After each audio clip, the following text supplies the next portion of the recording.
What's up mga bossing? Nandito kami ngayon sa Chinatown para tikman ang masarap na fried siopaw at tubo juice.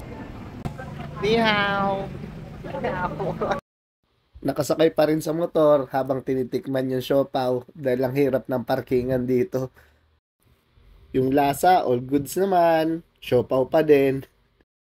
Itong tubo juice, ayos din. Lasang tubo. Kaya nga tubo juice eh. Tang inang joke yan, Ekis.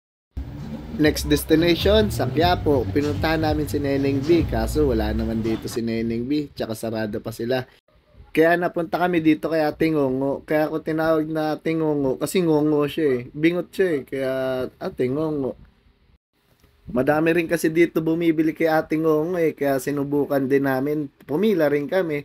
Kaso dami talaga eh, pipila ka talaga ng matagal. Tapos mainit pa. Nagagalit na nga dyan si Ate Ngongo eh. Sabi niya, Mina ayo, Mina. Mila lang maayot. Ayos din paninda rito ni Ate Ngongo. Marami rin cheese. Ang dami niya maglagay ng cheese oh. Punong-puno rin yan. Parang kay Neneng B. Sayang si Neneng B. Sarado pa eh. Puntahan sana namin para matikman eh. Yung paninda ni Neneng B ang titikman. Hindi si Neneng B. Kayo naman. Isa lang ang Neneng B ko. Ito. Oh, ganda. Ganda yan. Tapos pumunta kami dito kay Neneng B. Kaso, ang haba na ng pila. Bukas na sila. Haba nga lang ng pila. Kaso wala rin para si Neneng B. Umalis daw.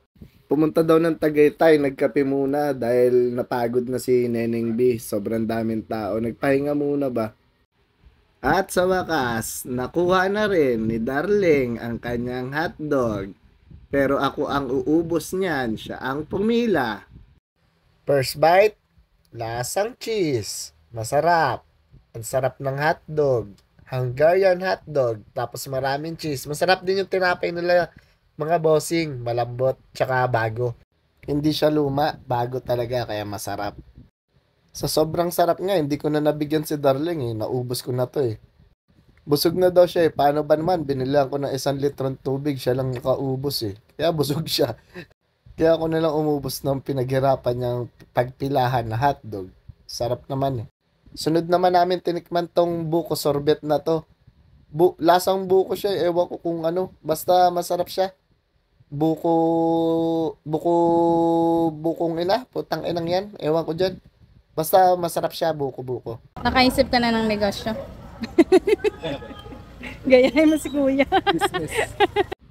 Yun na nga, may naisip na naman ng negosyo ang maganda kong asawa sa summer. Kaso hindi niya alam kung paano. Paano guys, dito na lang. Naubos ko na naman yung mga oras ninyo. Shoutout sa inyo lahat. Tangina nyo. Peace!